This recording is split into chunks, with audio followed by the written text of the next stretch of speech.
one nation, under God, indivisible, liberty and justice for all.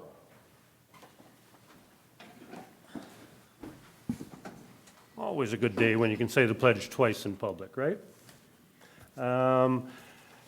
Okay, we have one item on the agenda tonight, and that is Jerome and Bonnie Tyson, 4574 T Road, Cushing, Minnesota. Application for a variance to construct a home addition onto a non-conforming structure. It's located in Scandia Valley Township on Lake Alexander. If the Tysons would come forward, please, and take a seat up front here. And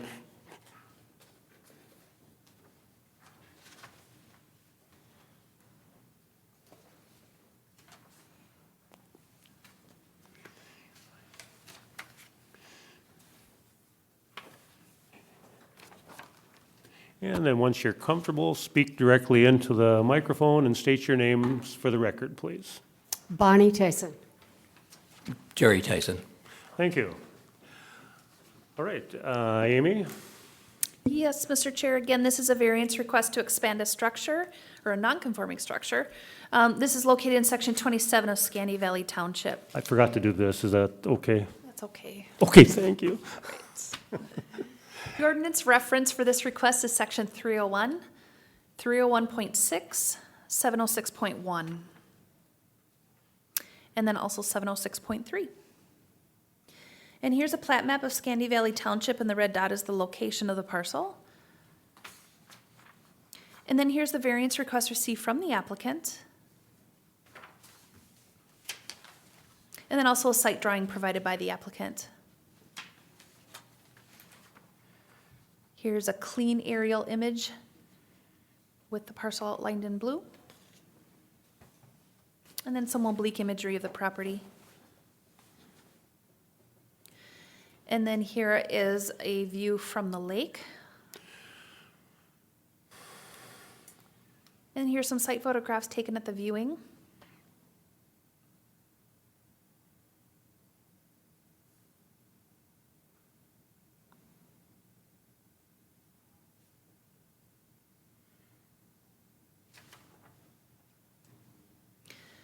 The property is in section 27 of Scandia Valley Township on Lake Alexander. It is part of first addition to Elwood Acres subdivision, which was established in 1961. This is a non-conforming single lot, which means it's less than 30,000 square feet and 120 feet wide. The property is 100 feet wide and 22,950 square feet.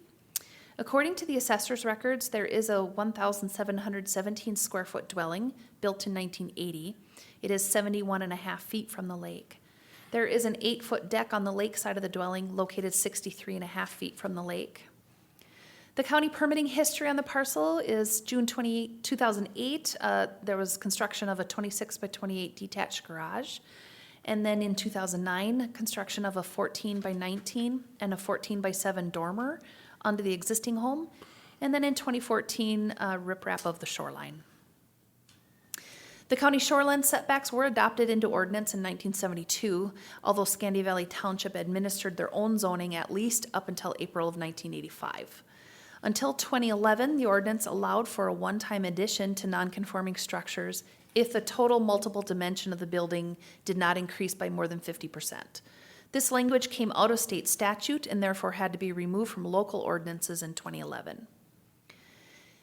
In October 2021, the applicant came into the Land Services Office to apply for a permit to place a 13 by 16 addition onto the south or road side of the existing dwelling.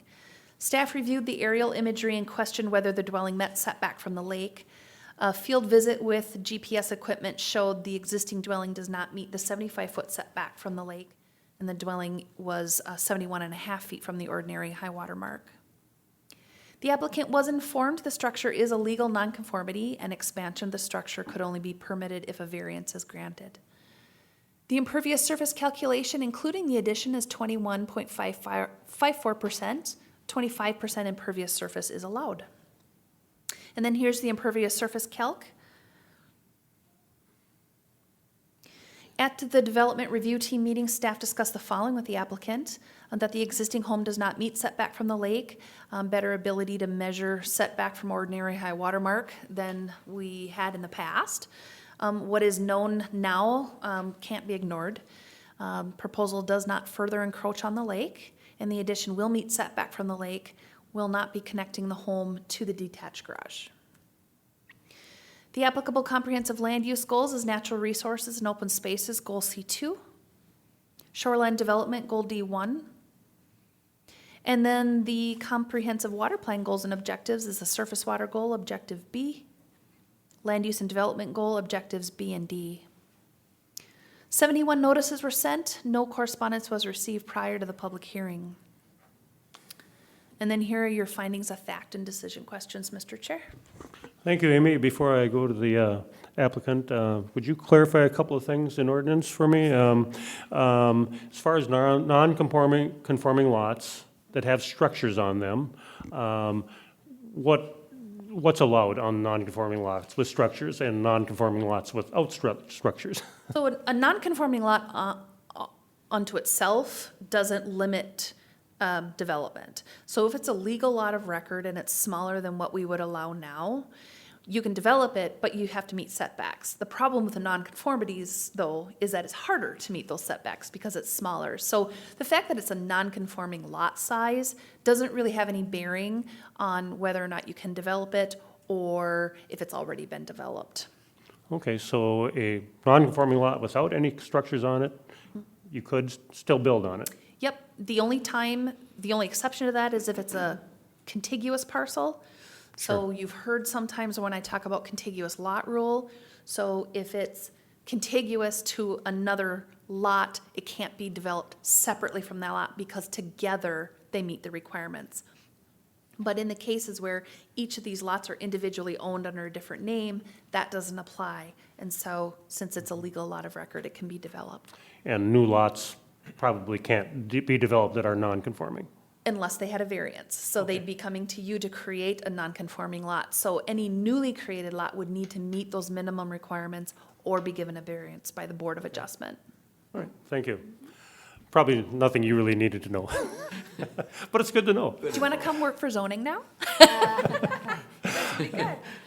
Normally at this time, we ask the applicant to add anything they would like, any history, whatever, to the staff report. Is there anything else we need to know, or you'd like us to know?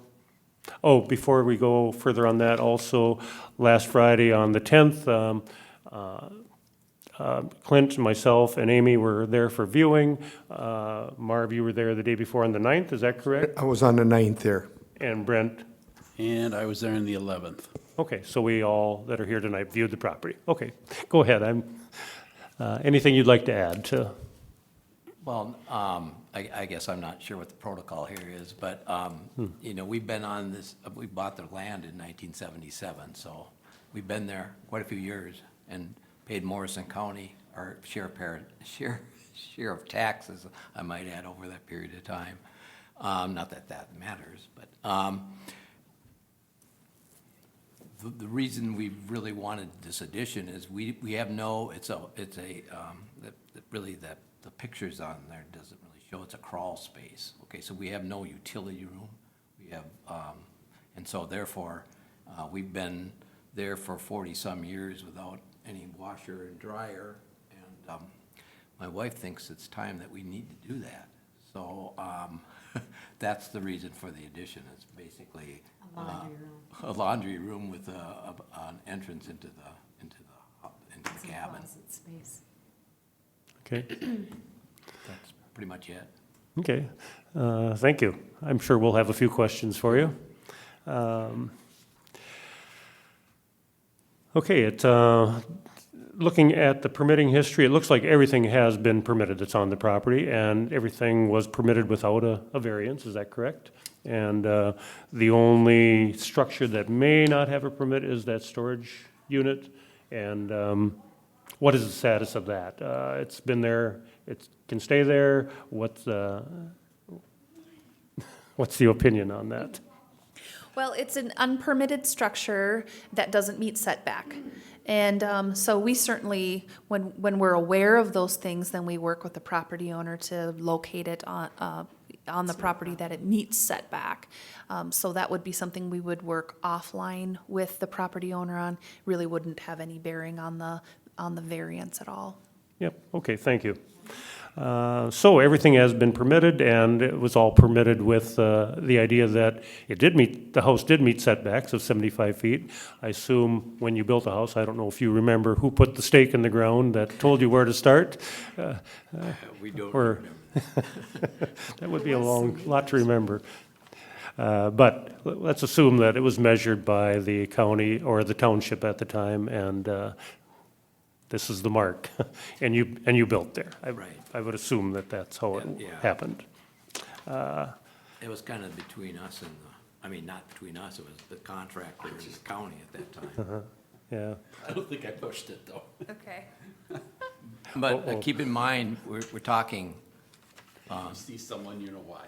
we're talking 3.5 feet, one large step. So it's not like, we're 30 feet from the lake.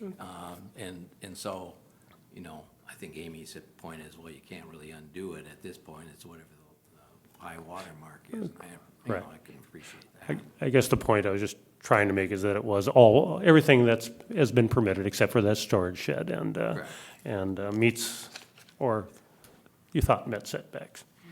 And as far as decks are concerned, Amy, what's the permissibility of decks on a structure that meets setback? Well, without having the permitting history on the actual home, so we'll go back. I just want to go back to the list of permitting that was, oops. Let me get back to that.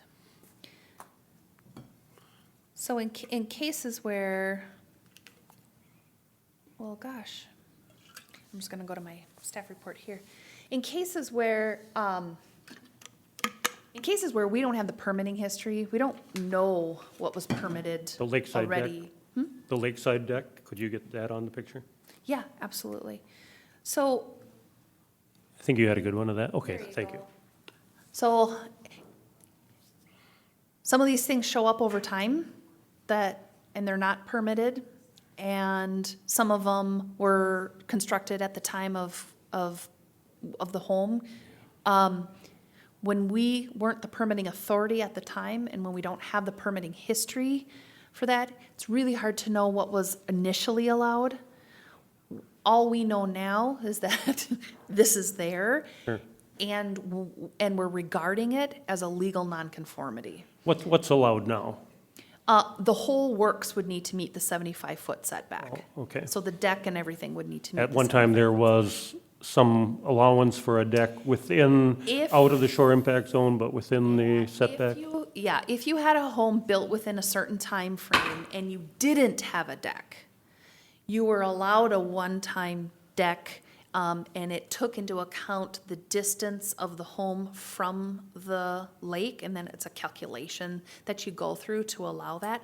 This home would not be eligible for that because there already is a deck. So that would be for something that was maybe built, in the early 1970s that never had a deck, and they'd like one now, and it doesn't meet setback. So that doesn't really apply to. But that to this deck might have showed up because of that. I mean, well, we would have had possibility. permitting history on Okay. it. Oh, I see. Sure. So I think all of this was permitted under the township. Sure. And without knowing that, it's really hard for us. So when we have situations like this, where we've got a home that has been there for a long time, the deck has been there for a long time, and we were not the permitting authority, unless it's very obvious that that deck is new, we generally are going to regard that as a legal nonconformity. Yep, okay, thank you. And the deck is, anybody have that right in front of them, how far it is back from the lake? I believe it's 62 and a half, I think. Let me see. Yeah, something like that, yep. And the house is 71 and a half feet, correct? 63.5. Okay. All right, thanks. Just clarification of Sure. everything, the history as much as possible. All right, who would like to ask questions of the applicant? Mr. Chair? Go ahead, Clint. So you purchased this property in 1977, right? And then you built the home in 1980? When did you build that deck? Do you remember? Was it with the house or right Yeah, it after? was right with the house. Okay. I think I negotiated with the Okay. contractor to add that when he was, Okay. Just looking at it, you can see how old it is. Yeah, It's no. falling apart. Yep. I just thought, I didn't want to jump in when they were talking before, so that's why I just asked. Sure. Just to clarify that we don't have no record of it, so we're gonna go by your word or whatever, which is fine, just so we have an idea. That's all I was getting at. So then at the time when you built the home, it was with a contractor, and at that time, you guys assumed you were far enough back from the lake. You built a new home. If you had to be 2 feet back, I'm assuming that you would have went 2 feet back if you knew, so at that time, I'm just asking. I yeah, mean, that goes back a ways. I don't recall Yeah. my discussion with him, but it was more or less, he got the permit from apparently the Scandia Valley, or is it through Morrison County? Scandia Valley Oh, Township. okay. And, it's one of those deals that he said, well, should we add a deck? And I said, sure. So, and he said, well, what size should it be? Well, 8 feet's all we really need Yep. out, so that's kind of how we arranged it. But not a lot of thought was given to the setback on it, because I assumed he would have known, Yeah, we would have moved the cabin back farther. yeah, if we'd have known that, yeah, we could have put it anywhere. yep. Okay. That's all I have, I guess. Yep, contractors aren't a real good source of legal information. But go ahead, anybody else? Brent, Marv, anything to ask this time?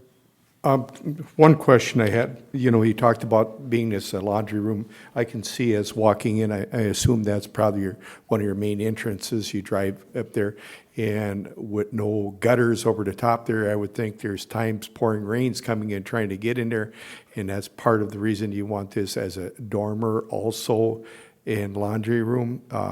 I can see as part of safety and being part of it, and another thing that I noticed, there were no rain gutters, but I didn't really notice a whole lot of erosion issues, anything running off into the lake there. And I don't know what the rest of the guys felt, but I thought this would be part of a dormer, which I'm assuming you're planning on using it also as a dormer entryway.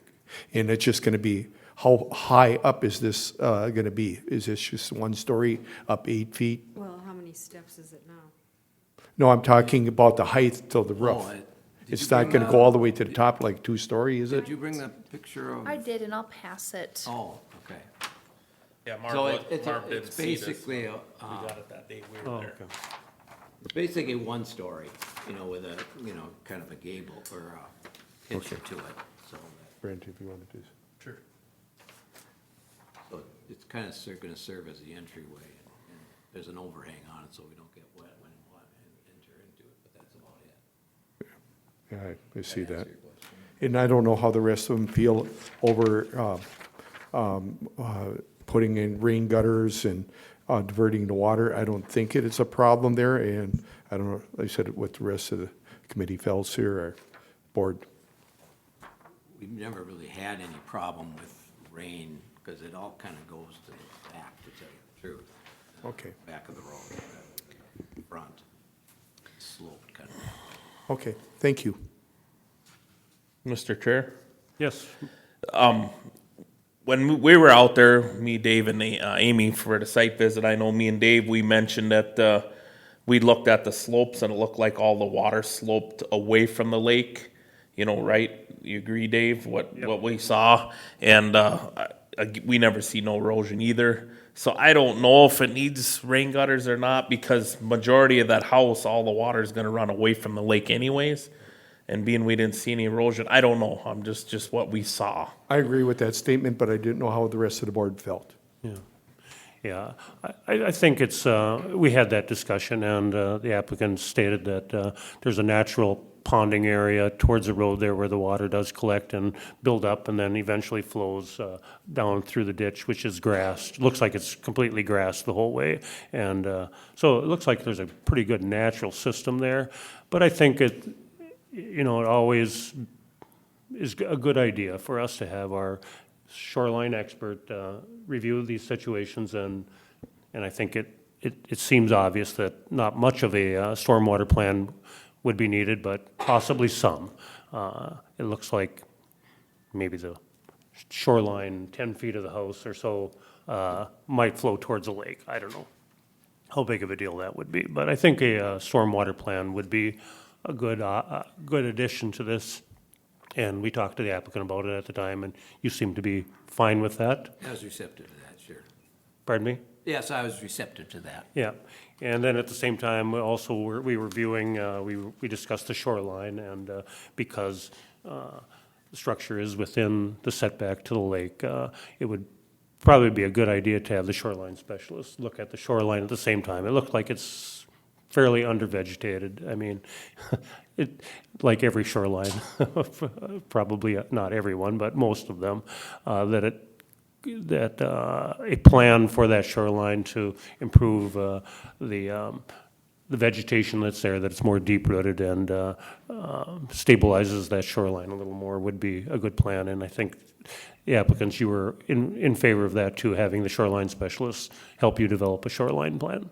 Like plants or things? Yeah, landscape things. Okay. Yep, more deep-rooted stuff than grass. I kind of have a question with regard to that. Is the purpose of doing that, is it for runoff into the lake, not so, as far as keeping the lake clean? Sure.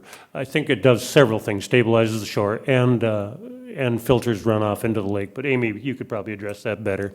Well, you addressed it beautifully, that there's lots of different reasons for that, but when you have deeper rooted vegetation that holds the shoreline, when you have wave action, high water, all of that, you have that added protection for sloughing and for erosion on atop of your riprap. Cost is along there. Yep. Doesn't count. Yeah, they're not as deep rooted as what a native planting would have. And then also it does slow runoff down. You do have a slope towards the lake, on the lake side. And so that would slow water down, and what it does is when you have a buffer, it allows water to go down rather than across the landscape. And so by the time it hits the lake, there's very little that ends up in the lake off the. Boy, did we have beautiful Large. shoreline this year. Good. Oh, we had all this sandy beach. That's very rare. And also for the record, it's, you, in 2014, you permitted riprap along the shoreline, as did your neighbor, which you said because you were losing shoreline. So this is a follow-up to that the right vegetation along with riprap is a very good combination. Mr. Chair. Go ahead, Clint. I'll just read from, us recommending having the shoreline specialist come, he might say you have to do something, and he might say what you have now is fine. Correct. We're not professional enough to know all the details of what it needs to be, but it's just, we're kind of talking about having the expert come out and look at it. It don't mean what you're doing now is wrong. Maybe we need to add to it, maybe it's fine, maybe it has to be different. We don't know that. Exactly. So is that arranged through the county or? We have a shoreline specialist on staff, and so if this variance is granted and you have that condition, you would contact the shoreline specialist and arrange for a meeting on site. We would not do that until the spring, because Right. he's gonna wanna see Right. full vegetation, and then he's just gonna go through all of that with you and ask questions Okay. and take a look. So, yes, so that would be something that the county, it's a service the county would provide to you for that review and that plan that he would draw up for you.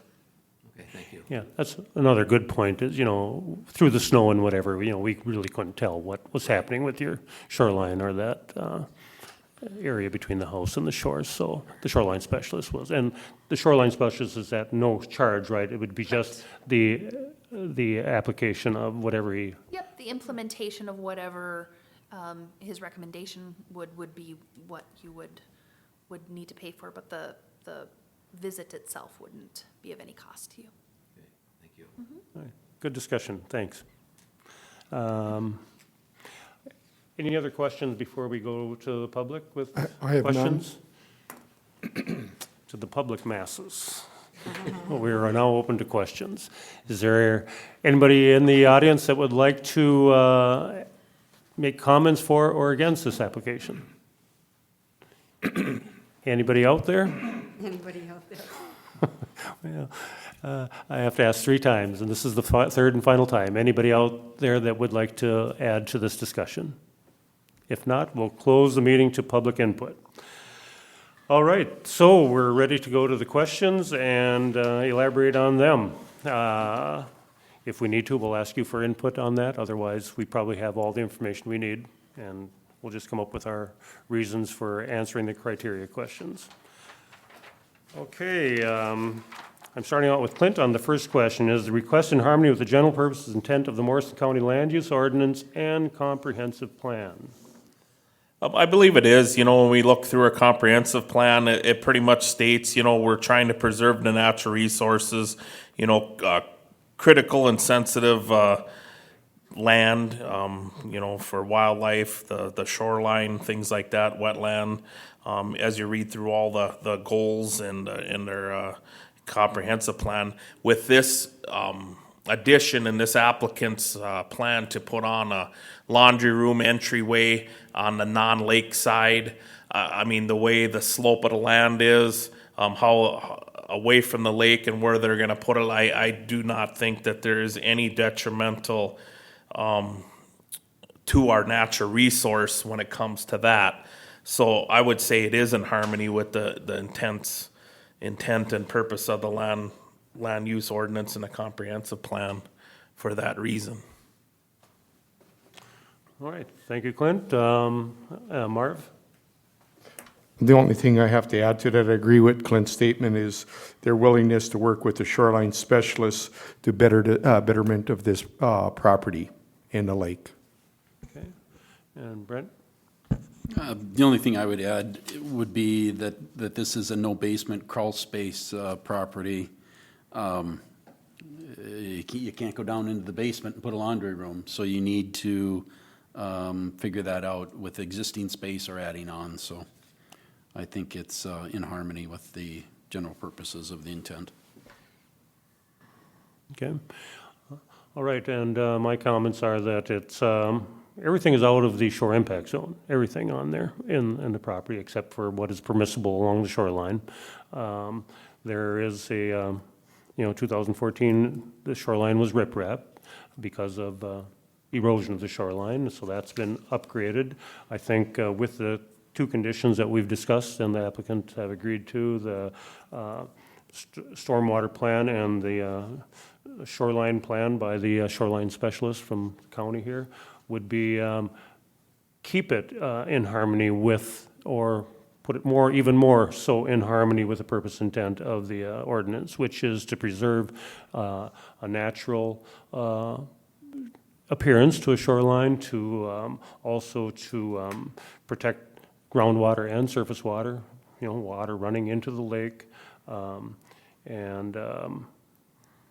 this, again, this is a non-conforming property, sorry, with only 100 feet of shoreline, and 23,000 versus 30,000 square feet of property. But, other setbacks are met, side yard setbacks are met, impervious surface is met. Applicant has to be concerned about being careful about impervious surface in the future. If anything else is added, you're at 21.5%. Also, I think the applicant, when we were there, indicated that he was willing to work with that storage structure and maybe finding the proper setback for that. Yeah, that's, 10, 15 feet or so it has to be moved.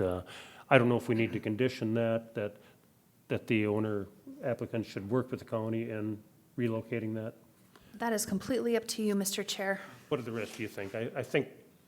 I don't think it's necessary, being, they said, being land services is aware of it. When there's a problem there, when they're aware of it, they work afterwards to correct it.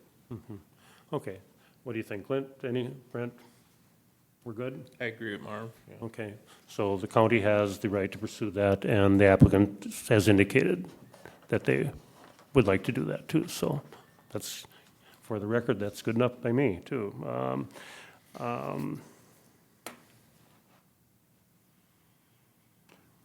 And I think with the conditions that, that suggestion that the request is in harmony. Okay. Anything anybody would like to add to number one? Okay, number two, is the applicant proposing to use the property in a reasonable manner not permitted by the land use ordinance? Marv? I believe they are, and the addition is towards the road. It's not towards the lake. It's not in the shore impact area or shore impact zone. It's an entryway, which you can see it's reasonable to ask to be able to put addition where they can do laundry, and they can also enter their home safely when it's raining, snowing, sleeting. I think it's very reasonable what they're asking. Okay, Brent, anything to add? I don't think so. I think Marv covered that. And Clint? The only thing I'd add is, if it was, if it met the setback from the lake, we wouldn't, it would be permitted, right? Correct. So we're off a few feet on however we got to that measurement, in the past or whatever, it don't matter. But, so it's not permittable, but it is reasonable, for the size. Like Marv said, it's away from the lake, it's away from the shore impact zone, and then also the use. The other thing is it enables the applicants to live there more full-time, and then also, with the encroaching ages, in the near future, 30 years from now, somebody else is gonna own it, right?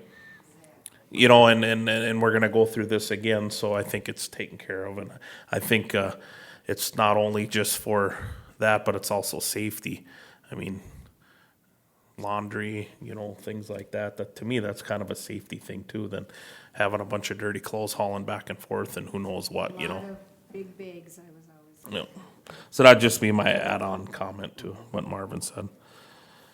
Okay, thank you.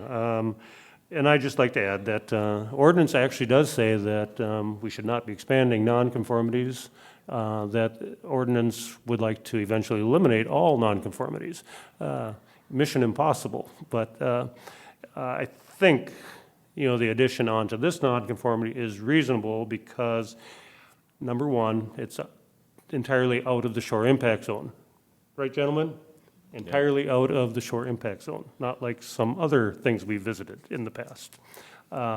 So that makes it a reasonable request, in my opinion, and especially, like, as already noted, the addition is on the, on the roadside, not on the lakeside too.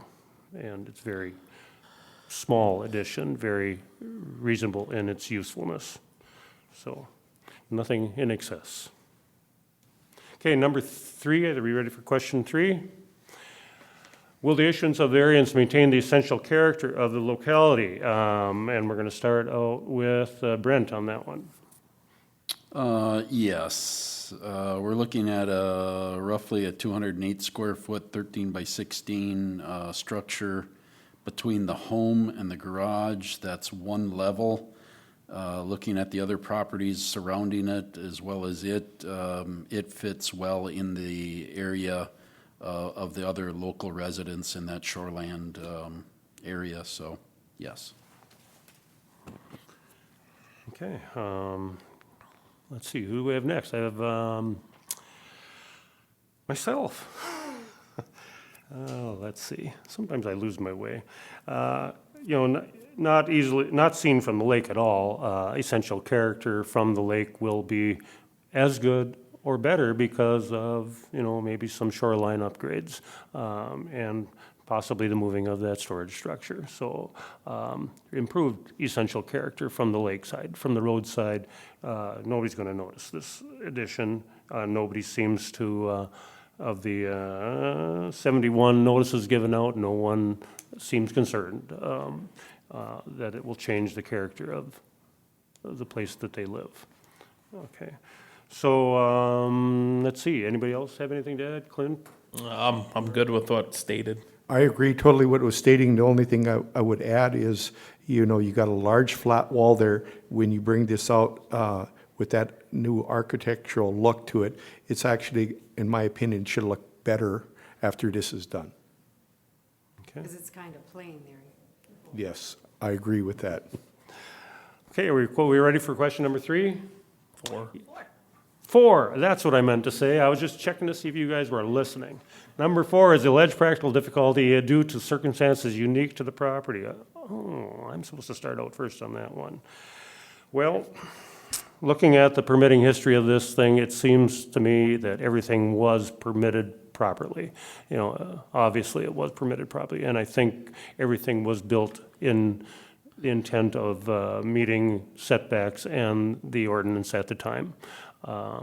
And when the deck appeared, who knows? But possibly could have been given the thumbs up by somebody that was in control other than the applicant. I think the unique circumstances is that everything is permitted and but does not currently meet setbacks because of different measuring techniques. So more accurate, probably. So anybody else have anything to add to that, Marv? I would like to add something that I don't know if the rest of the board thought about this here. You talked about the riprap what they had to put in there with the erosion. Now, think about it, 20, 30 years ago, what would have happened? How much of this could have been washed down in the lake? We could have lost a couple of feet in that time. It does happen. Yep. Good point, Marv. Anybody else? Oh, that's what I was gonna say for this practical difficulties, kind of along the lines of what Marv has stated. You know, we don't know what it was in 1980 from erosion standpoint, how they measured. Things are done differently now. We don't know what that high water mark's gonna be 100 years from now. The land changes, lakes change. I think with what Dave said, with looking at everything was permitted properly, I think that when they built this home, they tried to do it to meet their setbacks. We don't know. So I think the practical difficulty here just lies in, we don't know where that high water mark table was when they built that house. It could have been right. Maybe it was measured wrong. We don't know. There wasn't good enough record of that. I think that's where our practical difficulty lies. Okay. Anybody like to add to number 4? If not, we'll move on to number 5. Is a need for the variance created by actions other than the landowner or prior landowner? Well, if the landowner hadn't come in for an application, we wouldn't need this, so I'm just joking. It's always created initially by the landowner, but is the need for the variance other than created by the landowner? And I think we've got some good answers for that. Clint, do you want to start with that one? Yeah, I'll just kind of go along the same lines that we did for the last, to answer this one. You know, part of it is on them because they want to put this addition on, but the bigger part of it is that where the other is what I stated on the last question. We do not know what that high water mark table was back in 1980. We don't have documentation of that. Maybe it was met. Maybe it was through erosion that it left. Maybe it was a different measuring technique. You know, I would say we're probably right on accurate with our technology we have today, but we don't know what that was back in 1980. So I think for their request to come in and ask for this variance, it was other. It wasn't just them. Anybody like to add to that? I agree to that with that statement. Mr. Chair, I'd just add, you know, it was township permitting, the actual builder of it, and possibly the measurements as well, all 3. Right. Plus the shore erosion, yes, all good points. Number 6, does the alleged practical difficulty involve more than economic considerations? We're starting out with Marv on that one. Well, I think they're trying to look at the whole picture. As we see in the past, they permitted everything. In the one building that they didn't realize it was brought in there, they're willing to pull it out of there. So it's far more than economic reasons. They're trying to make sure things are done correctly. Okay, anybody else have anything to add? Brett, myself? Nope, it's a very reasonable use. That's about all I can add to that. So, we're all done with the questions? Mr. Chair, Yes. I'd just add to that, the creation of that lot back in 1961, the county versus township permitting, and that transition, better measurements today, the builders, GPS and today's technology, all of those are the other. Yeah, along with natural changes, sure, lots of considerations here, which we've thoroughly discussed. You're adjusting your microphone. Is there anything you'd like to add? Ready to vote. He's just getting ready for the vote. That's a good board member. He's excited and ready for the vote. Okay, so we'll proceed with the vote then. Is the request in harmony with the general purpose and intent of Morris County Land Use Ordinance and Comprehensive Plan? Start with Clint. Yes. Marv? Yes. Brent? Yes. And myself is yes. Is the applicant proposing to use the property in a reasonable manner not permitted by the land use ordinance? Marv? Yes. Brent? Yes. Myself is yes. Clint? Yes. Will the issuance of the variance maintain the essential character of the locality? Brent? Yes. Myself is yes. Clint? Yes. And Marv? Yes. Is the alleged practical difficulty due to circumstances unique to the property? Myself is yes. Clint? Yes. Marv? Yes. Brent? Yes. And number 5, is the need for the variance created by actions other than the landowner or prior landowners? Clint? Yes. Marv? Yes. Brent? Yes. Myself is yes. Number 6, does the alleged practical difficulty involve more than just economic considerations? Marv? Yes. Brent? Yes. Myself is yes, and Clint? Yes. All the questions have been answered in the affirmative. Is there a motion to grant this variance request? Mr. Chair, Go ahead, Clint. I would make a motion that we approve this applicant with our we have 2 conditions, correct? Correct. 1 condition? I have one. Well, you've got 2 things in one condition. Correct. Okay, Yes, with the shoreline review and the stormwater review. So I'd make a motion that we approve this applicant with the 1 condition that we have in place. Mr. Chair, I'd second that. Okay, motion has been made and seconded to approve this application as requested. Is there any other discussion on it? If no discussion, we'll proceed to vote. In favor, say aye. Opposed, say nay. Marv? Aye. Brent? Aye. Myself is aye. Clint? Aye. All in favor, motion carries. I'm not sure what I should say next. Your variance is granted. Yeah, thank you for So, all your and help in we- this. Yep, and we have the permit on hold, I believe, because you had Correct. applied for the permit, so that's on hold. So we'll go ahead and we'll take that off of hold. We'll go ahead and process that and get that signed off on, okay? Okay, and then, the one question I had, the condition, I mean, we want to start building in January already.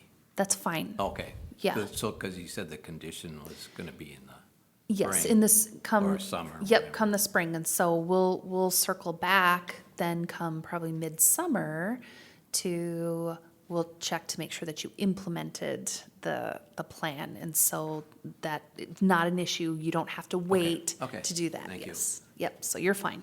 Okay. Great. Anything else? Happy permanent move to the lake at some point. Yes, thank you very much. Thanks for your time. Thank Any you. questions, Good give night. Land Services a call. Will do. I've been bugging her quite a bit, actually. Thanks, Amy. You're welcome. I really thought this wouldn't go through. Really? Well, surprise. Yeah, surprise, surprise. You can't go through there, though. It's a dead-end road. Well, I guess in the Good winter you night, could. have a safe trip home. Are you going Yeah, home? to cities. All right. Thank you. Okay, minutes of the previous meeting. Everybody had a chance to review that?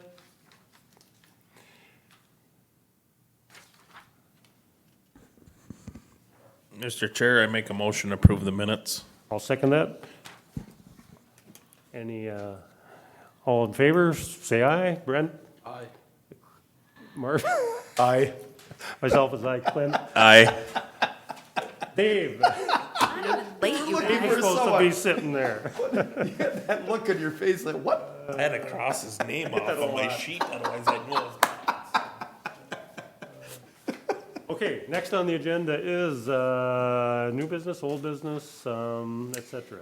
I covered that on the planning commission side of things. I think the one thing that I know after hearing this discussion a couple of times, that I'm going to send you a document from the DNR on how they establish ordinary high water mark, and that it doesn't change. They've set it and it doesn't change. It's an elevation.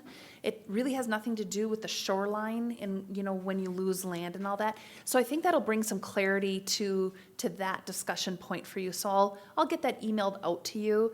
And then, like I said before, we are working on, an intranet site for you. And that's where I'll post a lot of those resources for you. And I'm gonna link it to your email, so anytime something new gets posted, you're gonna get an email notification. So that way then, as these resources become, so you don't have to try to keep these all organized in this big file, we'll have those as easy references. I'm also gonna post the links to the training that you already went through and all of that, so you can revisit some of that. Findings of fact. Findings of fact, yes. I love findings of fact. Yeah, I know you do. So, I love them so even more all now. all of that is gonna be posted. So as we build that site, we're hoping to have that up and going for you, come January. And so if there's any other content, once we get that put together, if there's any other content that you want to see on that site, let me know, because, it's not public facing. It'll be for you. And so, it'll be a great place, I think, for us to post stuff that you can just kind of refer back to, and we'll have all sorts of things on there, so. Otherwise, no, I don't have anything. Did everybody have a chance to read Amy's correspondence on the Moore? Oh, yeah, Yeah. yeah, thank you. Aren't they? Yeah, thank you for, yes, yeah, we got the Moore decision. Some of you were sitting on that board when Not me. that went through, but some of you weren't. That's been a really long one. We were happy with the outcome of that, and so if you have any of your other questions about that, you know, I'm happy to talk about that. I think Scott Anderson did see that decision, and he will be weaving some of that into the training. So we'll have an opportunity to visit about that and the significance of that So at training.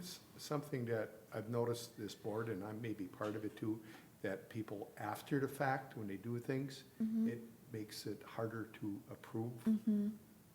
Yeah, And when you're willing to work with land services, I seem to myself, and I notice others, okay, you're willing to work with them. It's a better sign. yeah, and I think one of the things, we are going to go through one of the agenda items with Scott, that he viewed your last Board of Adjustment meeting.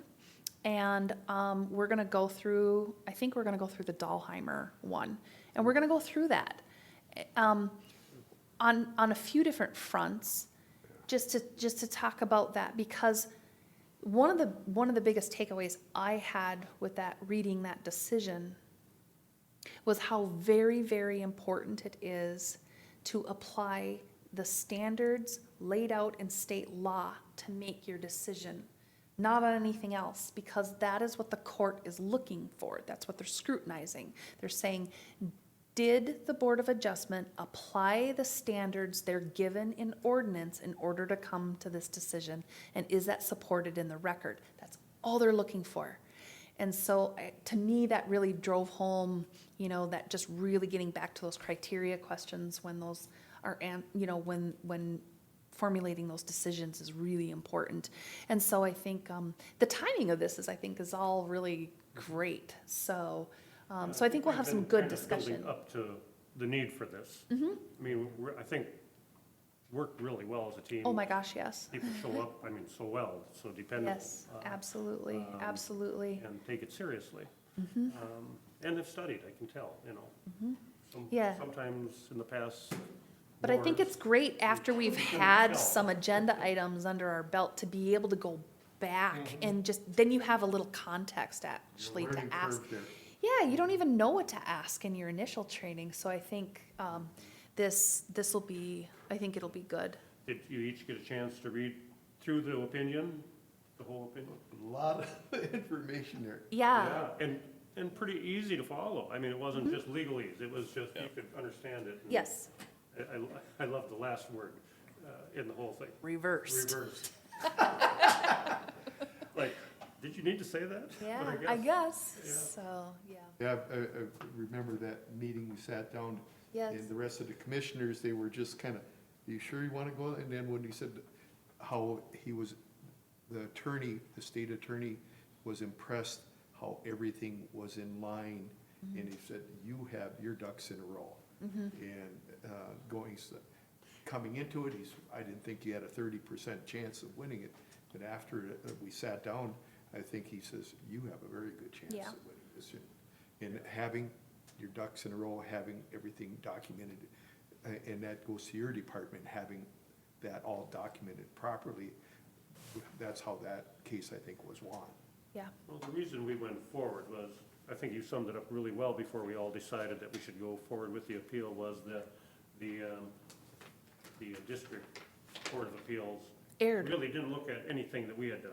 Just No. came up with his own set of reasons. Yeah. And that's exactly what the state, They brought that right back and that you can't corrected do that. that. Yeah, and so, and that was an important decision statewide, because had that Yeah. decision stuck, that would have totally changed. We were worried about a domino effect. We were, Yeah, we talked about that. yeah. Moore versus Morrison County is gonna come up in. No, We don't need to be recognized that way. Cited.